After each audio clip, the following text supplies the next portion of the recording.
नमस्कार बच्चों, राम राम। स्वागत आपका अपने YouTube channel GS with Ashok soda में। कैसे हो आप सब? बहुत बढ़िया होंगे। बहुत शानदार और जानदार बच्चों आप सबकी तैयारी चल रही होगी।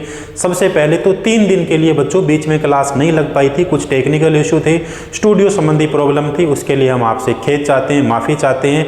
और उसी बच्चों सीरीज के साथ, उसी जो है एनर्जी के साथ, उसी प्रकार के क्वेश्चनों के साथ एक बार फिर से आपके सामने हाजिर हूँ बच्चों, प्रभात बैच लेके। मैंने वादा किया था आपसे, मैंने प्रॉमिस किया था आपसे कि मैं आपके सामने कंप्लीट जो है प्रभात बैच के 45 सेट लेके आऊँगा। और 45 सेट के अंदर बच्चों 14 क्लासें मैंने अपलोड कर दी थी। और आज की जो क्लास है, ये क्लास नंबर कौन सी है? क्लास नंबर 15 रहने वाली है। तो सभी जुड़ जाएंगे बच्चे। एक बार फिर से सभी का स्वागत है अपने YouTube channel GS with Ashok soda में या प्रभात सीरीज के अंदर। खूब आपका स्नेह मिल रहा है, खूब आपका प्रेम मिल रहा है। इस क्लास के अंदर भी या इस वीडियो के अंदर भी खूब स्नेह और अपना प्रेम जो है बच्चों बनाए रखिए। SSC GD वाले बच्चे कमर कस लीजिए, इसलिए कि अंतिम प्रहार है। और अंतिम प्रहार भी इसलिए कि बच्चों नेक्स्ट महीने के अंदर आप सब लोगों का क्या है? एग्जाम है। करें शुरू बढ़िया तरीके से, शानदार और जानदार तरीके से। एक बार से सभी जो बच्चे तैयारी कर रहे हैं कॉपी पेन लेके बैठ जाइए बच्चों। देखिए आज की क्लास का क्वेश्चन नंबर ने, इससे पहले एक छोटी सी जानकारी बच्चों, अब तक अपनी जो क्वेश्चन चल रहे थे 10 से लेके 12 क्वेश्चन चल रहे थे। आज वाली क्लास के अंदर मैं आपको 4 शिफ्टों के क्वेश्चन करवाऊंगा। देखिए कुछ अलग है बच्चों, कुछ हटके है। क्या अलग है, कुछ क्या हटके हैं? तो आज वाली क्लास में अपन सोलवर पेपर पढ़ेंगे। SSC GD 2023 के जितने भी एग्जाम हुए हैं, जैसे ये बच्चों आज की क्लास में अपन पढ़ रहे हैं 10/1/2023 का। और 10/1/2023 के अंदर 4 शिफ्टों में पेपर हुए थे। तो चारों के चारों शिफ्टों को आज की क्लास में आप और हम क्या करेंगे? कवर करेंगे। लेकिन फटाफट अपने बहुत सारे क्वेश्चनों को क्या करने वाले हैं? कवर करने वाले हैं। शुरू करें? बिल्कुल शुरुआत करते हैं। चलो देखिए क्वेश्चन नंबर 1 में क्या पूछा गया? क्वेश्चन नंबर 1 में पूछा गया जागोई भारतीय शास्त्रीय नृत्य के निम्नलिखित में से किस रूप की एक प्रमुख शैली है? देखिए पूछा गया है जागोई। सबसे पहले तो देखिए अगर अपने से पूछा जाए जागोई नृत्य, जागोई नृत्य अपने से पूछा जाए, बहुत बढ़िया। इसके अलावा अपने से पूछा जाए चोलम नृत्य, जागोई नृत्य और कौन सा नृत्य? चोलम नृत्य। ये दोनों ही नृत्य अपने से पूछा जाए, ये दोनों ही किसके रूप हो गए? ये दोनों हो जाते हैं मणिपुरी के। दोनों किसके रूप हो गए? दोनों मणिपुरी के रूप हो गए। देखिए मणिपुरी नृत्य पूछा जाए तो मणिपुरी नृत्य कहाँ का हो गया? मणिपुरी नृत्य ये लीजिए, मणिपुरी नृत्य हुआ मणिपुर का। बहुत बढ़िया बात। और इस क्वेश्चन का सही आंसर अपने सामने कौन सा रहने वाला है? ऑप्शन नंबर 3 रहने वाला है, मणिपुर रहने वाला है। 1 नंबर ऑप्शन में पूछा गया सत्रिया। सत्रिया जो है ये भी शास्त्रीय नृत्य है। और सत्रिया कहाँ का शास्त्रीय नृत्य हो गया? असम का शास्त्रीय नृत्य हो गया। और इसी के साथ सबसे नवीनतम, इसी के साथ सबसे नवीनतम अगर क्लासिकल अगर डांस अपने से पूछे तो भी सत्रिया हो गया। और कथक कहाँ का हो गया? कथक तो हो गया अपने सामने उत्तर प्रदेश का। तो कथक उत्तर प्रदेश से संबंधित भी बच्चों पूछा जा सकता है। और अगर इस प्रकार पूछा जाए कि उत्तर भारत का कौन सा शास्त्रीय नृत्य है, उत्तर भारत का कौन सा शास्त्रीय नृत्य, तब भी अपना आंसर क्या आएगा? तब भी अपना आंसर कथक आएगा। 4 नंबर ऑप्शन है ओडिसी। ओडिसी कहाँ का नृत्य हो गया? ओडिसी तो हो गया कहाँ का? ओडिसी का। बड़ी बड़ी बातें ये होगी, बहुत बढ़िया बात। अब देखिए कई बार सीधा जो है मणिपुरी ना पूछ के किस प्रकार का पूछा जाता है कि जोगोई कहाँ का नृत्य हो गया? कौन सा नृत्य हो गया? मणिपुरी हो गया। चोलम नृत्य भी किस नृत्य को कहा जाता है? मणिपुरी नृत्य को कहा जाता है। बहुत अच्छी बात। 1-2 इनकी विशेषताएं और है। कौन कौन सी विशेषताएं हैं? इनमें जो नर्तक होते हैं, इनमें नर्तक अंतर्मुखी होते हैं। वह कौन सा शास्त्रीय नृत्य है जिसके अंदर नर्तक जो है वो अंतर्मुखी रहते हैं? तो अंतर्मुखी किस में रहते हैं? मणिपुर के अंदर रहते हैं। बहुत बढ़िया बात। इसके अलावा इसकी और क्या विशेषता? दूसरी इसकी विशेषता, इसके जो नर्तक है वो नर्तक दूसरे दर्शकों से आंखें नहीं मिलाते हुए, दूसरे दर्शकों से आंखें नहीं मिलाते। ऐसा नृत्य भी कौन सा नृत्य हो गया? ऐसा नृत्य भी मणिपुरी नृत्य हो गया। इसके अलावा पूछा जाता है झावेरी बहनें। झावेरी बहनें किस नृत्य शास्त्रीय से संबंधित है? तो झावेरी बहनें भी किससे संबंधित हो गई? तो ये भी हो गई किससे संबंधित होगी? मणिपुरी नृत्य से संबंधित होगी। क्लियर बात? बिल्कुल क्लियर बात। तो अब चले अपने क्वेश्चन नंबर 2 की ओर। देखिए इसलिए कि आज थोड़ा फटाफट चल रहे हैं और 50 से लेके 70 क्वेश्चन आज की क्लास में अपन क्या करेंगे? कवर करेंगे। चलो क्वेश्चन नंबर 2 देखिए क्या पूछा गया। क्वेश्चन नंबर 2 पूछा गया तपन कुमार पटनायक किस नृत्य शैली से संगीत नाटक अकादमी पुरस्कार जीता? तो ये किससे संबंधित होगी? तपन कुमार पटनायक ये होंगे छऊ नृत्य से संबंधित।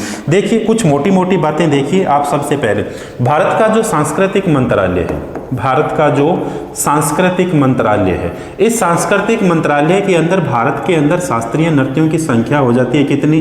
8 हो जाती है। सांस्कृतिक मंत्रालय के द्वारा भारत में क्लासिकल डांस जो है, उन क्लासिकल डांस की संख्या कितनी होगी? तो अपनी संख्या हो गई 8। इसके अलावा एक अर्धशास्त्रीय नृत्य भी है, एक अर्धशास्त्रीय नृत्य भी है। तो ये अर्धशास्त्रीय नृत्य कौन सा है? अर्धशास्त्रीय नृत्य हो गया बच्चों छऊ हो गया। क्लियर बात होगी? बिल्कुल होगी। अब देखिए सांस्कृतिक जो मंत्रालय है, इसके अगर अपने पूछा जाए कि ये जो मिनिस्ट्री है, ये जो मंत्रालय है, ये इसके जो वर्तमान के अंदर मंत्री कौन हो गए? तो ये हो गए गजेंद्र सिंह शेखावत। ये लीजिए करंट का क्वेश्चन है यहाँ पर। गजेंद्र सिंह शेखावत वर्तमान के जो है सांस्कृतिक एवं पर्यटक मंत्री हो गए गजेंद्र सिंह शेखावत। और इसी पर्यटक मंत्रालय के द्वारा भारत के अंदर जो है सांस्कृतिक या जो क्लासिकल डांस की संख्या कितनी हो जाती है? क्लासिकल डांस की संख्या बच्चों 8 हो जाती है। क्लियर हो गया? बिल्कुल। अब फटाफट देखिए कुछ बात अपने सामने, फटाफट के अंदर कौन सा सबसे पहले देखिए कौन से क्लासिकल डांस होगी एक सामने में बिल्कुल 1 मिनट के अंदर लिख रहा हूँ, आप भी साथ साथ क्या करोगे? रिवाइज करोगे। 1 नंबर पर क्लासिकल डांस हो गया भरतनाट्यम, 1 नंबर पे हुआ भरतनाट्यम। 2 नंबर पे कौन सा हो जाता है? 2 नंबर पे हो जाता है कथकली, 2 नंबर पे कथकली। 3 नंबर पे कौन सा हो गया? 3 नंबर पे हो गया कथक हो गया। 4 नंबर पे कौन सा हो गया? अभी 4 नंबर पे मोहिनी अट्टम हो गया, मोहिनी अट्टम हो गया। अगर किसी बच्चे को याद नहीं है तो बिल्कुल साथ साथ रिवाइज करके क्या करो? नोट करो। मोहिनी अट्टम हो गया। इसके अलावा और कौन सा हो गया? इसके अलावा सत्रिया हो गया भैया, कुचिपुड़ी हो गया, कुचिपुड़ी हो गया। इसके अलावा मणिपुरी हो गया, इसके अलावा देखिए मणिपुरी हो गया। और मणिपुरी के बाद में और कौन सा हो गया? मणिपुरी के बाद में और ओडिसी हो गया, मणिपुरी के बाद में ओडिसी हो गया। मेरे हिसाब से 8 हो गए होंगे, बिल्कुल 8 हो गए। अब देखिए भरतनाट्यम कहाँ का हो गया? तमिलनाडु का हो गया। फटाफट मैं लिख रहा हूँ। कथकली कहाँ का हो गया? कथकली तो हो गया केरल का, कथकली हुआ बच्चों केरल का। कथक कहाँ का हो गया? कथक हो गया यूपी का, उत्तर प्रदेश का। मोहिनी अट्टम कहाँ का हो गया? ये भी तो मोहिनी अट्टम केरल का हो गया। सत्रिया कहाँ का हो गया? सबसे नवीन हो गया असम का हो गया। कुचिपुड़ी कहाँ का हो गया? कुचिपुड़ी हो गया आंध्र प्रदेश का। मणिपुरी कौन सा हो गया? मणिपुरी ले लीजिए, मणिपुर का हो गया। और इसके अलावा ओडिसी कहाँ का हो गया? तो ये हो गया ओडिशा का हो गया। क्लियर हुआ? बिल्कुल, ये देखिए क्लियर हुआ। चलें अपन आगे नेक्स्ट क्वेश्चन की ओर। अब देखिए ऑप्शन नंबर 1 कुचिपुड़ी कहाँ का हो गया? आंध्र प्रदेश का। सत्रिया असम का हो गया। ओडिसी कहाँ का हो गया? ओडिशा का हो गया। क्वेश्चन नंबर नेक्स्ट की ओर। फटाफट अपने को 1 से सवा घंटे के अंदर क्लास को क्या करना है? पूरे के पूरे 70 क्वेश्चन रिवाइज करने। अगला क्वेश्चन है महात्मा गांधी नई श्रृंखला 2000 रुपए के बैंक नोट पृष्ठ भाग पर किसका चित्र है? भाई बहुत बढ़िया क्वेश्चन है। अक्सर इस प्रकार का क्वेश्चन एग्जाम्स के अंदर पूछा जाता है। रानी की वाव, मंगलयान, सूर्य मंदिर, कोणार्क, लाल किला। सबसे पहले तो देखिए कुछ पॉइंट फटाफट। पूरी दुनिया के अंदर कागजी मुद्रा जारी करने वाला पहला देश, पूरी दुनिया में कागजी मुद्रा जारी करने वाला पहला देश कौन सा बन गया? पहला देश चीन हो गया। बहुत बढ़िया। ये जो कागजी मुद्रा होती है, इस कागजी मुद्रा को किस नाम से जाना जाता है? एसएससी सीधा ही क्वेश्चन पूछती है, कागजी मुद्रा किस नाम से जाना जाता है? कागजी मुद्रा को जाना जाता है फ्लाइंग मनी के नाम से। इन्हें जाना जाता है फ्लाइंग मनी के नाम से जाना जाता है। बहुत बढ़िया। इसके अलावा प्लास्टिक मनी किसे कहा जाता है? देखिए प्लास्टिक मनी, एसएससी ने क्वेश्चन पूछा कि प्लास्टिक मनी किसे कहा जाता है? तो प्लास्टिक मनी कहा जाता है क्रेडिट कार्ड को, क्रेडिट कार्ड को। क्रेडिट जो कार्ड होता है इसे क्या कहा जाता है? प्लास्टिक मनी के नाम से इसे जाना जाता है। बहुत बढ़िया बात। अब अपन सीधे सीधे किसकी तरफ आते हैं? क्वेश्चंस की तरफ आते हैं। अब देखिए 10 रुपये का नोट हो, 20 रुपये का नोट हो, 50 रुपये का नोट हो, 100 रुपये का नोट हो, 200 रुपये का नोट हो और 500 रुपये का नोट हो, इन्हें क्या कहा जाता है? इन्हें बच्चों बैंक नोट कहा जाता है। इन्हें किस नाम से जाना जाता है? बैंक नोट के नाम से जाना जाता है। छाप लीजिए, इन्हें कहा जाता है बैंक नोट के नाम से जाना जाता है। बहुत क्लियर बात, बिल्कुल। अब देखिए कुछ और पॉइंट। 10 रुपये के नोट के ऊपर किसकी फोटो? 20 रुपये पर किसकी फोटो? 50 रुपये पर किसकी फोटो? 100 रुपये पर किसकी फोटो? 500 रुपये पर किसकी फोटो? 2000 रुपये के नोट पर किसकी फोटो? देखिए 2000 रुपये के नोट पर है मंगलयान की फोटो। मंगलयान की फोटो थी। 2000 के नोट बिल्कुल बंद हो गए। 500 रुपये का जो नोट है, इस 500 रुपये के नोट पर किसकी प्रतिमा हो गई? किसकी फोटो? लाल किले को दिखाया गया है, लाल किला। इसके अलावा 100 रुपये का जो नोट है, इस पे है रानी की वाव। रानी की बाव, और ये कहाँ पर है? रानी की बाव है गुजरात के अंदर। बहुत बढ़िया। इसके अलावा 50 रुपये के नोट पर हो गया हम्पी, और ये हम्पी कहाँ पर हो गया? हम्पी हो गया कर्नाटक के अंदर। हम्पी कर्नाटक के अंदर हो गया। हम्पी और होयसल मंदिर कर्नाटक के अंदर। अब देखिए 10 रुपये के नोट पर किसकी फोटो हो जाती है? 20 रुपये के नोट पर किसकी? तो ये हो गया सूर्य मंदिर, कोणार्क का सूर्य मंदिर। सूर्य मंदिर कौन सा? Black pagoda. ब्लैक पेगोडा हो गया। और 20 रुपये के नोट पर किसकी हो जाती है? एलोरा की गुफा। एलोरा की गुफा की फोटो हो जाती है। देखिए एक क्वेश्चन था, मैंने फटाफट जितनी सारी जानकारियां हो सकती थी आपके सामने साझा की। एक 200 रुपये का नोट और बचता है, उसके ऊपर फोटो है सांची का स्तूप। सांची का स्तूप, सांची, सांची का स्तूप। कॉपी और पेन आज वाली क्लास के अंदर साथ लेके बैठिए, इसलिए मैंने कहा कि लगभग अपन 60 से लेके 70 तक क्वेश्चन क्या करने वाले? कवर करने वाले। क्यों करने वाले हैं?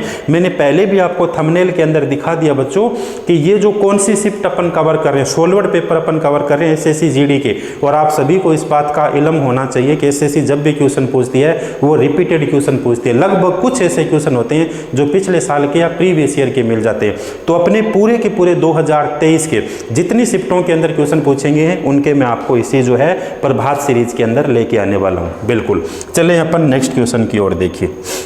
तो इसलिए कॉपी और पेन साथ लेके बैठोगे, साथ साथ टिक करते जाओगे, साथ साथ इन्हें अपने जहन में भी बिठाते जाओगे। कौन सी अक्षांश रेखा, क्वेश्चन पूछा गया, कौन सी अक्षांश रेखा भारत के मध्य से होकर गुजरती है जो देश की जलवायु को प्रभावित करती है? भूमध्य रेखा, मकर रेखा, कर्क रेखा, अंटार्कटिक वृत्त, कौन सी है भाई? तो इसका सही आंसर कौन सा हो गया? कर्क रेखा। सही आंसर कौन सा हो गया? कर्क रेखा। कर्क रेखा जो है भूमध्य सागर के उत्तर से गुजरती है भाई। कर्क रेखा जो है भूमध्य सागर के उत्तर में गुजरती है, और ये उत्तर के अंदर भी कितने डिग्री पर है? 23.5 डिग्री भी। 23.5 डिग्री जो है बच्चों उत्तर के अंदर गुजरती है। क्लियर हो गया? बिल्कुल। अब अपने से क्वेश्चन पूछा जाता है कि ये जो कर्क रेखा है ये भारत के कितने राज्यों से होकर गुजरती है? कर्क रेखा भारत के कितने राज्यों से होकर गुजरती है? तो कर्क रेखा भारत के 8 राज्यों से होकर गुजरती है। क्लियर हो गया? बिल्कुल। देखिए मंत्री छंगूराम झाप, आप लाइन लिखोगे मंत्री छंगूराम झाप। आपको लाइन लिखनी है मंत्री छंगूराम झाप। लिखी लाइन? बिल्कुल। अब आपको क्या करना है? देखिए मंत्री छंगूराम झाप में से क्या बन जाता है? में से बन जाता है महाराष्ट्र। तो सबसे पहले ये कहाँ से गुजरती है? महाराष्ट्र में भी गुजरती है। इसके अलावा देखिए मंत्री, ती से क्या हो गया?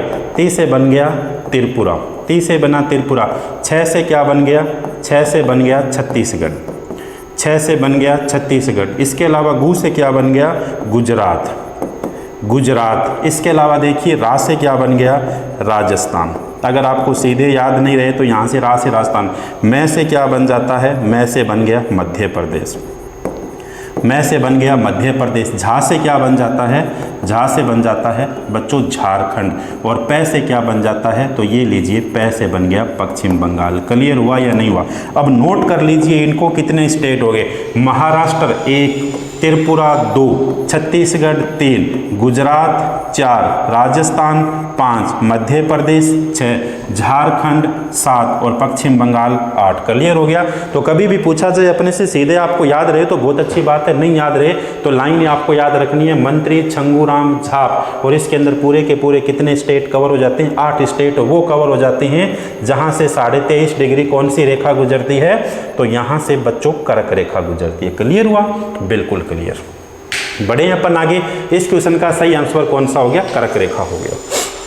चलो नेक्स्ट क्वेश्चन देखिए। निम्नलिखित में से किस मौर्य राजा के शासनकाल के अंदर कलिंग युद्ध लड़ा गया था? बहुत अच्छा क्वेश्चन है।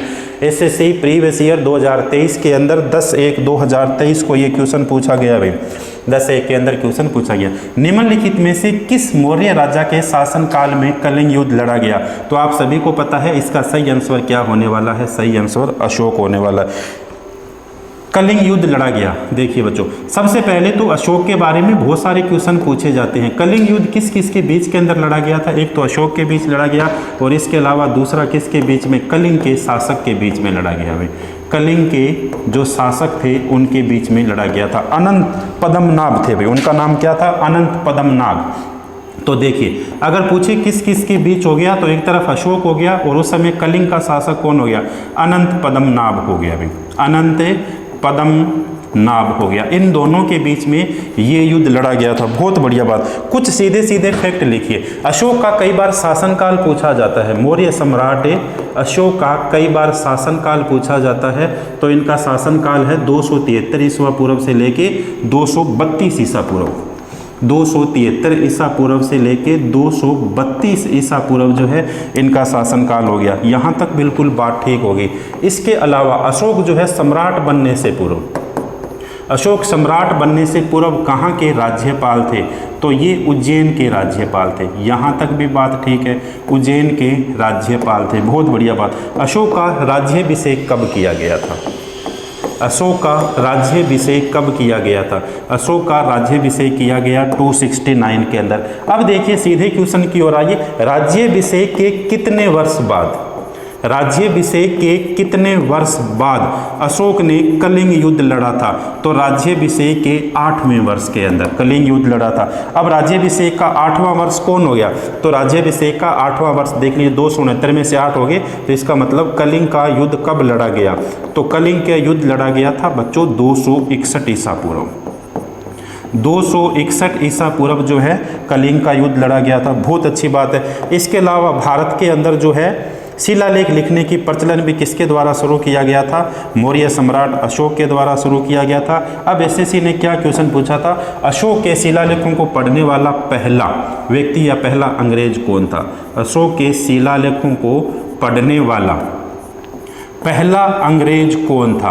तो अशोक के शिलालेखों को पढ़ने वाला पहला अंग्रेज बताइए भाई कौन था? अशोक के शिलालेखों को पढ़ने वाला पहला अंग्रेज कौन था? और यही आपको क्या करना है, कमेंट बॉक्स के अंदर जवाब देना है। क्लियर हुआ? प्रत्येक दिन आपके सामने एक क्वेश्चन रहता है। आज की क्लास का यही क्वेश्चन है भाई।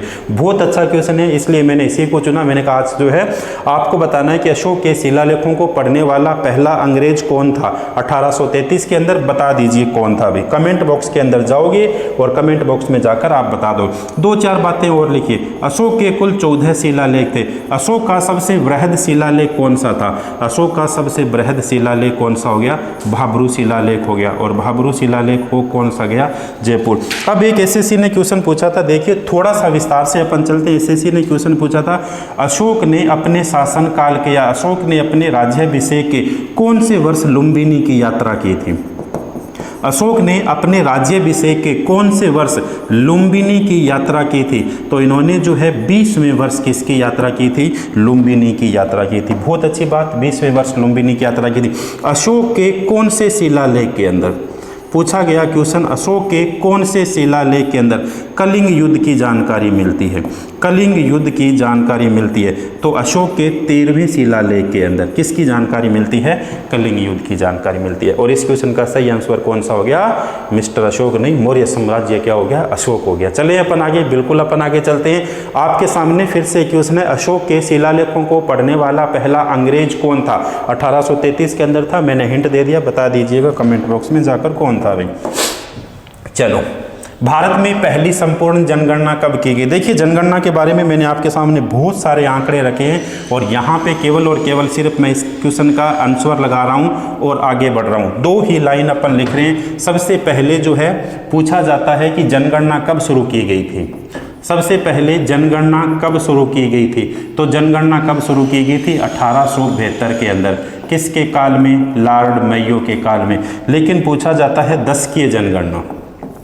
पूछा गया क्वेश्चन कि 10 की जनगणना, और ये 10 की जनगणना कब शुरू की गई थी? तो 10 की जनगणना शुरू की गई थी 1881 के अंदर। और किसके कार्यकाल के अंदर शुरू की गई थी? लॉर्ड रिपन के कार्यकाल में शुरू की गई थी। क्लियर? बिल्कुल क्लियर। जनगणना पे बहुत सारी जानकारियां अपन पढ़ चुके हैं। जितनी महीन जानकारियां बनती है उतनी सारी जानकारियां अपने जनगणना के बारे में पढ़ चुके हैं, तो बहुत विस्तार से अपन नहीं चलेंगे। जिस क्वेश्चन के बारे में लगता है कि अपने को थोड़ा ठहरना है, अपन वहीं ठहरेंगे। बाकी सीधा सीधा अपन, आपको पता है, थोड़ा बाईपास निकलेंगे भी, इसलिए कि 1 घंटे के अंदर लगभग जो है अपने को 60 से 70 क्वेश्चन कवर करने। अगस्त 2022 में, अगला क्वेश्चन देखिए, बहुत अच्छा क्वेश्चन। अगस्त 2022 में उत्तराखंड सरकार के राज्य ब्रांड एम्बेसडर के रूप में किसे नियुक्त किया गया था? तो ये किया गया था ऋषभ पंत को किया गया था। और वर्तमान में भी कौन है भाई? वर्तमान के अंदर भी ऋषभ पंत है। क्लियर हुआ? बिल्कुल क्लियर हुआ। उत्तराखंड के बारे में कुछ 4-5 चीजें, राष्ट्रीय उद्यानों के बारे में पूछा जाता है। तो कई बार ऐसे क्वेश्चन पूछती है कि राजाजी नेशनल पार्क कहाँ पर स्थित है? तो राजाजी नेशनल पार्क भी यहीं पर उत्तराखंड के अंदर स्थित है। इसके अलावा नंदा देवी राष्ट्रीय उद्यान कहाँ पर स्थित है? नंदा देवी राष्ट्रीय उद्यान कहाँ स्थित है?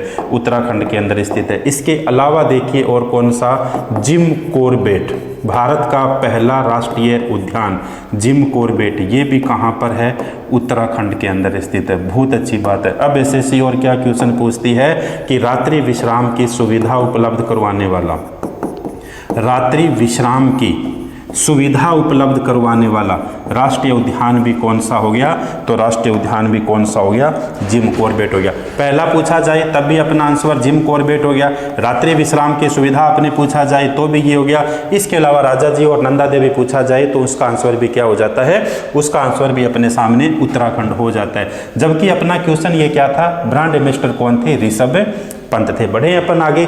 बिल्कुल अपन आगे बढ़ते हैं भाई। नेक्स्ट क्वेश्चन देखिए क्या पूछा गया। बहुत अच्छा क्वेश्चन है, अक्सर एग्जाम्स के अंदर पूछा जाता है और अक्सर बच्चे क्या हो जाते हैं? कंफ्यूज हो जाते हैं। क्वेश्चन में है भारत के राष्ट्रपति का चुनाव किसके द्वारा किया जाता है? भी भारत के राष्ट्रपति का चुनाव किसके द्वारा किया जाता है? तो देखिए सबसे पहले तो जब अपन भारत के राष्ट्रपति की चर्चा और परिचर्चा करते हैं तो इतनी सारी सामान्य बातें आपको ध्यान रखनी है। कौन से? सबसे पहले तो राष्ट्रपति का जो पद, इसके आर्टिकल अपने को मिलते हैं बच्चों 52 से लेके आर्टिकल नंबर 62। पहली बात तो आपको इस बात को ध्यान रखना है। समझ आई बात? बिल्कुल आप कहोगे सर समझ आई। नेक्स्ट देखिए क्या ध्यान रखना है, 52 से लेके 62 तक का।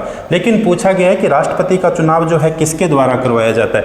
तो राष्ट्रपति का चुनाव जब अपन पढ़ते हैं तो एक आर्टिकल इसमें मिलता है, आर्टिकल नंबर 54। और आर्टिकल नंबर 54 कहता है राष्ट्रपति का निर्वाचन, राष्ट्रपति का निर्वाचन अपने से पूछा जाता है। राष्ट्रपति का निर्वाचन जो होता है ये किसके द्वारा किया जाता है? तो राष्ट्रपति का निर्वाचन आर्टिकल नंबर 54 के द्वारा एक निर्वाचक मंडल के द्वारा किया जाता है। एक निर्वाचक मंडल, इसी निर्वाचक मंडल को इलेक्टोरल कॉलेजियम कहा जाता है। अब अपन सीधे क्वेश्चन की ओर आए। ये जो निर्वाचक मंडल होता है, इस निर्वाचक मंडल के अंदर कौन कौन लोग शामिल होते हैं? तो देखिए निर्वाचक मंडल के अंदर जो लोग शामिल होते हैं, इसका मतलब राष्ट्रपति मैं आपके सामने छोटे से अक्षरों में लिख रहा हूँ, पार्लियामेंट, संसद। और संसद के बाद मैंने आपके सामने लिखा लोकसभा, और लोकसभा के बाद मैंने आपके सामने लिखा राज्यसभा।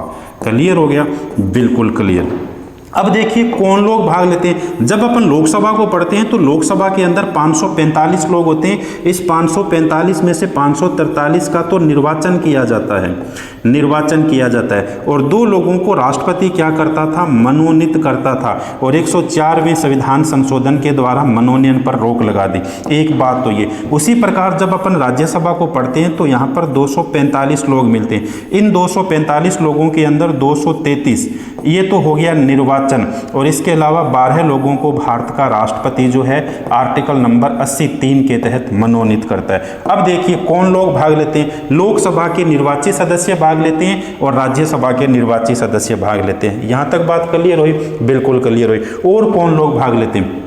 जितनी भी राज्य की विधानसभाएं हैं, जितनी भी राज्यों की विधानसभाएं, इन विधानसभाओं के भी कौन से सदस्य भाग लेते हैं? इन विधानसभाओं के भी निर्वाचित सदस्य भाग लेते हैं।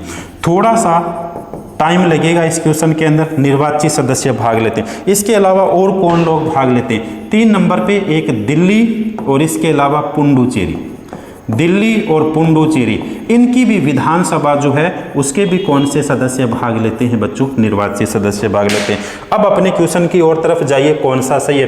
केवल राज्य विधानसभाओं के निर्वाचित सदस्य, यहाँ पर मैं आपके सामने कांटा मार रहा हूँ, राज्य विधानसभाओं के केवल बिल्कुल नहीं है। केवल संसद के दोनों सदनों के निर्वाचित सदस्य, यहाँ पर भी मैं आपके सामने कांटा मार रहा हूँ। 3 नंबर केवल राज्यसभा के सदस्य, यहाँ पर भी मैं कांटा मार रहा हूँ। अब अपने सामने ऑप्शन एक बचा है, वो क्या होगा? सही होगा भाई, अब अपने सामने ऑप्शन ही एक बचा है, संसद के दोनों सदनों के निर्वाचित सदस्य। देखिए संसद के दोनों सदनों के निर्वाचित सदस्य लोकसभा के निर्वाचित सदस्य हो गए और 2 नंबर पे राज्यसभा के भी निर्वाचित सदस्य हो गए। तो ये लाइन पूरी होगी, संसद के दोनों सदनों के निर्वाचित सदस्य और राज्य विधानसभाओं के निर्वाचित सदस्य। ये लीजिए राज्य विधानसभाओं के निर्वाचित सदस्य, प्लस आप यहाँ पर लगा लीजिए दिल्ली एवं पुडुचेरी विधानसभा के निर्वाचित सदस्य। क्लियर हुआ ये? बिल्कुल क्लियर हो। अगर और शॉर्ट में जानना चाहते हो तो देखिए संसद के दोनों सदनों के निर्वाचित सदस्य, एक लाइन क्लियर हो गई। दूसरी लाइन सभी राज्यों के विधानसभाओं एवं दिल्ली एवं पुडुचेरी विधानसभा के निर्वाचित सदस्य राष्ट्रपति के चुनाव में क्या लेते हैं बच्चों? हिस्सा लेते हैं, भाग लेते हैं भाई। चलें अपन आगे, बिल्कुल अपन आगे चलते हैं। चलो देखो थोड़ी सी गाड़ी खींच के लेते हैं भाई, थोड़ी सी फटाफट करते हैं भाई। क्लियर हो गया? बिल्कुल। जब ऑफलाइन क्लास के अंदर बैठते हैं तो प्रियंका कहती है कि सब जल्दी जल्दी क्वेश्चन सुनो, तो आज थोड़ा सा अपन जल्दी जल्दी इसलिए चल रहे हैं, बहुत सारे क्वेश्चन अपने को क्या करने हैं भाई? कवर करने हैं। क्लियर हुआ? बिल्कुल क्लियर। निम्नलिखित में से कौन सा महाराष्ट्र का धन्यवाद ज्ञापन उत्सव है जहां बेलों को सम्मानित किया जाता है क्योंकि उन्हें खेती के लिए अति आवश्यक माना जाता है? बहुत अच्छा क्वेश्चन। देखिए निम्नलिखित में से कौन सा महाराष्ट्र का धन्यवाद ज्ञापन उत्सव है जहां पर बेलों को सम्मानित किया जाता है क्योंकि खेती के लिए बेल क्या है? अति आवश्यक होगी। क्या बताएं आप? मकर संक्रांति, पोला महोत्सव, गुड़ी पड़वा, काला घोड़ा, काला महोत्सव। देखिए इस क्वेश्चन का सही आंसर है पोला महोत्सव। कौन सा महोत्सव? पोला महोत्सव। अपने से क्वेश्चन पूछ लिया जाए वह कौन सा उत्सव है जहां पर महाराष्ट्र के अंदर धन्यवाद, देखिए धन्यवाद ज्ञापन दिया जाता है। पहली बात तो ये। इससे भी अच्छा क्वेश्चन किस प्रकार पूछा जाता है? क्वेश्चन में पूछा जाता है कि किस उत्सव के अंदर जो है बेलों की पूजा की जाती है? किस उत्सव के अंदर बेलों की पूजा की जाती है? कौन सा उत्सव हो गया? तो इन दोनों ही क्वेश्चन का अपने सामने आंसर कौन सा आएगा? पोला महोत्सव। कौन सा हो गया? पोला महोत्सव हो गया। क्लियर हो गया? बिल्कुल क्लियर हो गया। देखिए जब महाराष्ट्र की बात आती है तो 1 नंबर पे पूछा जाता है गुड़ी पड़वा। जब महाराष्ट्र की बात आती है तो पूछा जाता है दही हांडी। जब महाराष्ट्र की बात आती है तो पूछा जाता है गणेश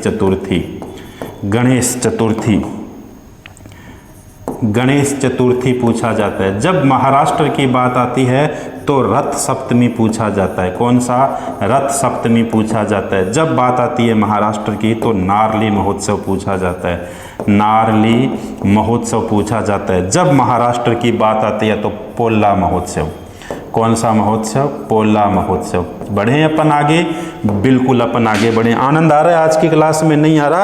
अब आपको बहुत शानदार काम ये करना है कि आपको कमेंट बॉक्स में जाना है और कमेंट बॉक्स में जाके ये बताना है कि सर अपने इसी प्रकार के जो प्रीवियस ईयर के क्वेश्चन पढ़ेंगे या जो पहले चल रहे थे उस प्रकार पढ़ेंगे भी। छोटा सा कमेंट करके बता देना, जैसे कहते हो नाइस क्लास, जैसे कहते हो बहुत बढ़िया क्लास, उतने टाइम के अंदर मैसेज हो जाएगा। चलो पोला महोत्सव। अगला क्वेश्चन देखिए, भारतीय संविधान के मूल लेख के अंदर कितने अनुच्छेद है? देखिए कितना कई बार सीधा सीधा क्वेश्चन पूछ लिया जाता है। कितने आर्टिकल थे? 395 आर्टिकल थे। देखिए 5 बातें इसके बारे में। अपने से पूछा जाए भारत का संविधान आंशिक रूप से कब लागू किया गया? भारत का संविधान आंशिक रूप से कब लागू किया गया? तब अपना आंसर 26 नवंबर 1949। 26 नवंबर 1949 को कितने आर्टिकल लागू कर दिए गए? उस दिन आर्टिकल 15 + 1 बराबर कितने आर्टिकल? 16 आर्टिकल लागू कर दिए गए। 26 नवंबर था तो 26 नवंबर को कौन सा दिवस मनाया जाता है? इसी दिन संविधान दिवस मनाया जाता है। कौन सा दिवस हो गया? संविधान दिवस मनाया जाता है। बहुत बढ़िया बात है भाई, संविधान दिवस मनाया जाता है। तो संविधान हत्या दिवस और लिख लीजिए, कब मनाया जाता है? 25 जून को। कौन सा दिवस? संविधान हत्या दिवस। संविधान हत्या दिवस कब मनाया जाता है? 25 जून को मनाया जाता है। लेकिन भारत गणतंत्र कब होता है? रिपब्लिक कब होता है? या मैं आपसे पूछूं कि पूर्ण रूप से संविधान कब लागू होता है? तो पूर्ण रूप से संविधान लागू हो गया 26 जनवरी 1950 को लागू हो गया। बहुत बढ़िया। आंशिक रूप से पूछे तो 26 जनवरी 1950 आएगा। पूर्ण रूप से पूछे तो पूर्ण रूप से 26 जनवरी 1950 आएगा। इस 26 जनवरी 1950 को 26 जनवरी 1950 को जो संविधान लागू किया गया था, इस संविधान में 395 आर्टिकल थे। अपने क्वेश्चन की तरफ आगे 395 तो क्या थे, आर्टिकल थे। 26 जनवरी 1950 को जो संविधान लागू किया गया था, इसमें 8 अनुसूचियां थी। अनुसूचियां, ये जो 26 जनवरी 1950 को संविधान लागू किया गया था, इस संविधान को 22 भागों के अंदर बांटा गया था। ये जो 26 जनवरी 1950 को संविधान लागू किया गया था, इस संविधान के अंदर एक प्रस्तावना भी थी। कितनी प्रस्तावना थी? एक प्रस्तावना थी। बहुत बढ़िया भी, एक प्रस्तावना थी। क्लियर हो गया? यही अपने से क्वेश्चन पूछा गया है या नहीं? बिल्कुल। चलें अपन आगे। बिल्कुल, देखो नेक्स्ट क्वेश्चन की ओर, नेक्स्ट क्वेश्चन की ओर बढ़ते हैं भाई अपन। चलो, निम्न में से क्या 7वीं पंचवर्षीय योजना के मुख्य उद्देश्यों में से एक थी? भाई बहुत बढ़िया बात। देखिए, पंचवर्षीय योजना जितना हो सके आपको डीपली पढ़नी है, इसलिए कि एग्जाम्स के अंदर एक क्वेश्चन पूछा जाता है, एक पंचवर्षीय योजनाओं से संबंधित, एक जनगणना से संबंधित। कुछ टॉपिक ऐसे वहां से क्वेश्चन आएंगे। तो पूछा गया निम्न में से 7वीं पंचवर्षीय योजना मुख्य रूप से क्या था? तो 7वीं पंचवर्षीय योजना का मुख्य रूप क्या था? खाद्यान्नों के उत्पादन में क्या करना था? वृद्धि करना था। बहुत बढ़िया बात। पंचवर्षीय योजना का मॉडल, पंचवर्षीय योजना का मॉडल पूछे तो कहां से लिया गया? रूस से लिया गया। पंचवर्षीय योजना कब शुरू की गई? 1951 में। किसके द्वारा?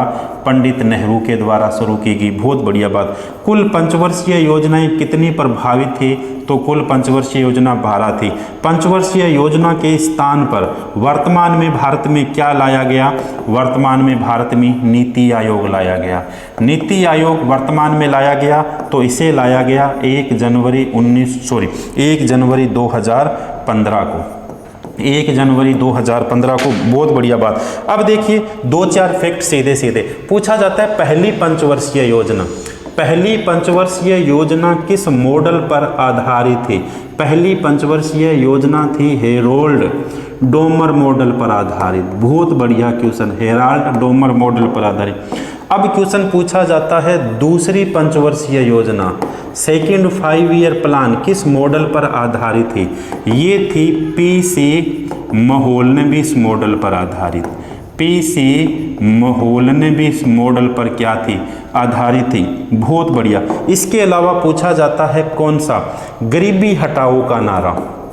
कितनी बार एसएससी ने पूछा गरीबी हटाओ का नारा कौन सी पंचवर्षीय योजना का नारा था? तो अपने को जवाब देना है 5वीं पंचवर्षीय योजना का नारा था। इसके अलावा और क्या भी? इसके अलावा ये 14 बैंकों का राष्ट्रीयकरण, 14 बैंकों का राष्ट्रीयकरण किस पंचवर्षीय योजना के अंदर किया गया था? 14 बैंकों का राष्ट्रीयकरण चौथी पंचवर्षीय योजना के अंदर किया गया था। इसके अलावा नाबार्ड की स्थापना, इसके अलावा नाबार्ड की स्थापना इसी पंचवर्षीय योजना का क्या थी? हिस्सा थी। और क्या एसएससी क्वेश्चन पूछती है? और एसएससी क्वेश्चन ये पूछती है रोलिंग प्लान क्या था? एसएससी क्वेश्चन पूछती है रोलिंग प्लान क्या था। इसके अलावा एसएससी क्वेश्चन पूछती है वार्षिक योजनाएं कब शुरू की गई थी? वार्षिक योजनाएं कब शुरू की गई थी? और एसएससी क्या क्वेश्चन पूछती है? योजना अवकाश कौन सा था? योजना अवकाश कौन सा था? फटाफट देखिए, फटाफट चलते जाइए। योजना अवकाश था बच्चों 1966 से लेके 1969 तक, 1969 तक था। सही हूँ मैं बिल्कुल। वार्षिक योजनाएं 1990 से लेके 1992 के अंदर थी। रोलिंग प्लान 1978 से लेके 1980 तक था। हो गया क्लियर? बिल्कुल क्लियर हो गया। अभी आनंद आ रहा नहीं आ रहा? बिल्कुल फटाफट चलते जाइए, विधिवाइज करते जाइए। बहुत बढ़िया। नेक्स्ट क्वेश्चन की ओर। मैंने कहा 60 से लेके 65 क्वेश्चन करेंगे भाई। दिल थाम के बैठिएगा, इसलिए थोड़ी सी चाय वाय पी के बैठिएगा भाई, चाय वाय पी के बैठिएगा। आपातकाल के दौरान किन मौलिक अधिकारों को निलंबित नहीं किया जा सकता? बहुत बढ़िया क्वेश्चन है। आपातकाल के दौरान किन मौलिक अधिकारों को निलंबित नहीं किया जा सकता? देखिए अनुच्छेद 14 से और 14 और 15। तो आर्टिकल नंबर 14 में क्या लिखा हुआ है? आर्टिकल नंबर 14 कहता है समानता का अधिकार। आर्टिकल नंबर 14 कहता है समानता का अधिकार। बहुत अच्छा क्वेश्चन है। समानता का अधिकार। आर्टिकल नंबर 15 क्या कहता है? आर्टिकल नंबर 15 तो अपने को ये कहता है किसी भी व्यक्ति के साथ जाति, धर्म, लिंग, जन्म स्थल के आधार पर भेदभाव नहीं किया जाएगा। बहुत बढ़िया क्वेश्चन। अब आगे अपने आर्टिकल नंबर 20 और आर्टिकल नंबर 21 की ओर। आर्टिकल नंबर 20 क्या कहता है? इस क्वेश्चन का सही आंसर है आपातकाल के दौरान किन मौलिक अधिकारों को निलंबित नहीं किया जा सकता। तो देखिए, आपातकाल, जब आपातकाल लगता है आर्टिकल नंबर 352 के द्वारा, ये केवल और केवल लागू होगा आर्टिकल नंबर 352। और जब आर्टिकल नंबर 352 लगता है तो ये कहता है कि युद्ध होगा, ये कहता है कि बाह्य युद्ध होगा, ये कहता है आक्रमण होगा, अटैक होगा, और ये आक्रमण कहता है, ये आर्टिकल कहता है सशस्त्र विद्रोह होगा, सशस्त्र विद्रोह होगा। तब जो है किन आर्टिकलों को निलंबित नहीं किया जा सकता, किन्हें निलंबित नहीं किया जा सकता? आर्टिकल नंबर 20 और आर्टिकल नंबर 21। बच्चों ये केवल और केवल लागू रहेंगे जब आर्टिकल नंबर 352 के द्वारा इमरजेंसी लगेगी, 56 के द्वारा लगेगी, कोई प्रभाव इनके ऊपर नहीं पड़ता। वित्तीय आपातकाल अभी तक लगा नहीं है, तो ये केवल और केवल 352 के द्वारा लगती है, तभी क्या रहेंगे? प्रभावी रहेंगे। बिल्कुल सही बात, समझ आ रही है? नहीं आ रही? बिल्कुल समझ आ रही है। तो आर्टिकल नंबर 20 क्या कहता है? देखिए भाई, आर्टिकल नंबर 20 कहता है अपराधों के लिए दोष सिद्धि। बस इतनी सी तो बात है, अपराधों के लिए दोष सिद्धि। अब रमन सर की तरह मैं भी ये कह दूं कि ये तो एक अफगानिस्तान के बच्चे को भी पता है भाई। अफगानिस्तान के बच्चे को पता हो या नहीं हो, भारत के बच्चे को पता होनी चाहिए। क्यों? इसलिए कि एग्जाम्स के अंदर पूछा जाता है। आर्टिकल नंबर 20 अपराधों के लिए दोष सिद्धि, और आर्टिकल नंबर 21 क्या कहता है? प्राण एवं देहिक की स्वतंत्रता। बहुत बार एग्जाम में पूछा जाता है, प्राण एवं देहिक की स्वतंत्रता। इसी आर्टिकल को जीवन जीने का अधिकार कहा जाता है। इसी आर्टिकल को जीवन जीने का अधिकार कहा जाता है। जीवन जीने का अधिकार कहा जाता है बच्चों। किस आर्टिकल को? इसी आर्टिकल को। क्लियर हो गया? बिल्कुल क्लियर। तो इस क्वेश्चन का सही आंसर कौन सा हो गया? देख 14 के अंदर देखिए समानता का अधिकार दिया गया। आर्टिकल नंबर 15 के अंदर किसी भी व्यक्ति के साथ जाति, धर्म, लिंग, जन्म स्थल के आधार पर भेदभाव नहीं किया जाएगा। आर्टिकल नंबर 18 के द्वारा क्या किया गया? उपाधियों का अंत किया गया। आर्टिकल नंबर 19 के द्वारा जो है वाक की स्वतंत्रता, विचार की स्वतंत्रता, 6 प्रकार की स्वतंत्रता मिलती है। 16 के अंदर लोक नियोजन हो गया, 17 के अंदर कौन सा हो गया? अभी अस्पृश्यता का अंत हो गया। चलो आगे नेक्स्ट क्वेश्चन की ओर। भारत में अरेबिका कॉफी कौन से राज्य के अंदर पाई जाती है? अभी भारत में अरेबिका कॉफी कौन से राज्य के अंदर पाई जाती है? तो अरेबिका कॉफी पाई जाती है कर्नाटक के अंदर। कहां पर पाई जाती है? कर्नाटक के अंदर। देखिए जब अपन कॉफी, अब तो अपने को चर्चा केवल और केवल चाय की करनी चाहिए। कॉफी अपन पढ़ें तो कॉफी के अंदर सबसे ज़्यादा जो है उत्पादन के अंदर पहले स्थान पर ब्राज़ील हो गया। कॉफ़ी उत्पादन के अंदर भारत कौन से स्थान पर है? कॉफ़ी उत्पादन में भारत जो है 6वें स्थान पर है, 6वें स्थान पर है। कॉफ़ी उत्पादन के अंदर भारत का अग्रणी राज्य है या भारत का पहला राज्य है। तो कॉफ़ी उत्पादन में भारत का पहला राज्य है कर्नाटक हो गया। कौन सा हो गया? कर्नाटक हो गया। इसके अलावा जो है कौन सी किस्म होगी? अरेबिका किस्म होगी। अरेबिका किस्म हो गई भी, अरेबिका किस्म हो गई। और कॉफ़ी उत्पादन जो है कर्नाटक अकेले जो है भारत के अंदर 71% कॉफ़ी का क्या करता है? उत्पादन करता है। क्लियर होगी? बिल्कुल क्लियर होगी। चाय उत्पादन के अंदर अपने से पूछा जाए, चाय उत्पादन, देखिए कॉफ़ी के बाद चाय उत्पादन में पूछा जाए तो चाय उत्पादन के अंदर पहले स्थान पर चीन हो गया। बिल्कुल। इसके अलावा भारत में चाय उत्पादन में पहला स्थान पूछा जाए तो भारत में चाय उत्पादन के अंदर कौन सा स्थान हो गया? असम हो गया। और असम का भी कौन सा स्थान हो गया? जोरहट हो गया। बिल्कुल क्लियर? बिल्कुल क्लियर। चलें अपन आगे, बिल्कुल आगे चलें। अब सारे नहीं छापेंगे अपन कि ये प्रथम स्थान, दूसरा स्थान, बिल्कुल बहुत पढ़ लिया भाई अपन ने। आगे बढ़ते हैं। सदानंद पीवी बालकृष्ण को किस नृत्य शैली के लिए संगीत नाटक अकादमी पुरस्कार दिया गया था? लावणी, कथकली, भरतनाट्यम, कुचिपुड़ी, किसके लिए दिया गया था? सदानंद पीवी बालकृष्णन को किस नृत्य शैली के लिए संगीत नाटक अकादमी पुरस्कार से सम्मानित किया गया था? तो ये किया गया था कथकली। किससे संबंधित है? कथकली। कथकली कहाँ का हो गया? कथकली केरल का हो गया। क्लियर बात। लावणी कहाँ का हो गया? लावणी तो महाराष्ट्र का हो गया। भरतनाट्यम कहाँ का हो गया? भरतनाट्यम हो गया तमिलनाडु का। भरतनाट्यम हो गया तमिलनाडु का हो गया। 3 नंबर पे कुचिपुड़ी कहाँ का हो गया? कुचिपुड़ी आंध्र प्रदेश का हो गया। कुचिपुड़ी कहाँ का हो गया भाई? आंध्र प्रदेश का हो गया। ऐसा एक ही स्टेट है जहाँ के 2 क्लासिकल नृत्य हो गए और उस स्टेट का नाम क्या हो गया? केरल हो गया। केरल के कौन कौन से हो गए? एक तो केरल का कथकली हो गया, कथकली पूछा जाए तो केरल का हो गया। मोहिनी अट्टम पूछा जाए तो भी कौन सा हो गया? केरल का हो गया। मोहिनी अट्टम पूछे केरल का, कथकली पूछा जाए केरल का, बिल्कुल। पेरियार पूछा जाए राष्ट्रीय उद्यान, पेरियार राष्ट्रीय उद्यान तो भी कहाँ पर हो गया? ये भी केरल का हो गया भाई। ये भी कहाँ का हो गया? केरल का हो गया। चलें अपन आगे, बिल्कुल चलते। ये लीजिए, जवाब दीजिए इस क्वेश्चन का। Antivirus protection expired. 1 सेकेंड बच्चों, कुछ मैसेज आया लैपटॉप के अंदर। चलो अपन आगे बढ़ते हैं।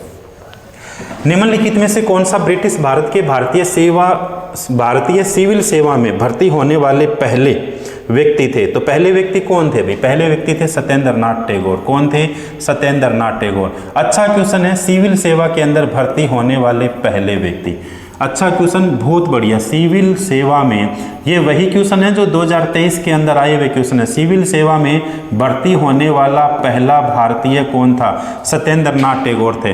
2 नंबर ऑप्शन है रहमतुल्लाह सयानी। याद करिए 1896 के अंदर भारत के अंदर पहली बार जब कलकत्ता अधिवेशन के अंदर क्या गाया गया था? राष्ट्रगीत गाया गया था। उस समय अध्यक्षता किसके द्वारा की गई थी? रहमतुल्लाह सयानी के द्वारा की गई थी। इसके अलावा जन गण मन के रचयिता कौन हो गए? जन गण मन के रचयिता कौन हो गए? रविंद्रनाथ टैगोर। पहली बार 1911 के अंदर गाया गया। अध्यक्षता की गई बिशनदास नारायण के द्वारा। बिशनदास नारायण के द्वारा अध्यक्षता की गई। 4 नंबर ऑप्शन है सुरेंद्र नाथ बनर्जी। क्या लिखना भी? आगे बढ़े अपन। चलें अपन आगे नेक्स्ट क्वेश्चन की ओर, बिल्कुल चलो। बैडमिंटन में प्रत्येक खेल गेम में कितने अंक होते हैं भाई? बैडमिंटन में प्रत्येक खेल में कितने अंक होते हैं भाई? तो बैडमिंटन जो खेल होता है इसके अंदर बच्चों प्रत्येक जो गेम होता है इसके अंदर 21 गेम होते हैं। कितने होते हैं? 21 अंक होते हैं। गेम माफ करना, कितने हो गए? अंक हो गए। क्लियर हो गया? बिल्कुल क्लियर। अब अपने से पूछा जाता है रोवर्स कप किससे संबंधित है? रोवर्स कप किससे संबंधित हो गया? बैडमिंटन से संबंधित हो गया। क्लियर हो गया? बिल्कुल। बैडमिंटन से क्या हो गया? संबंधित हो गया। पीवी संधू का संबंध किससे है भाई? पीवी संधू का संबंध किससे हो गया? बैडमिंटन से हो गया। इसके अलावा सुंदर कप किससे संबंधित है? सुंदर कप या सुंदरी कप किससे संबंधित हो गया? ये भी किससे संबंधित हो गया?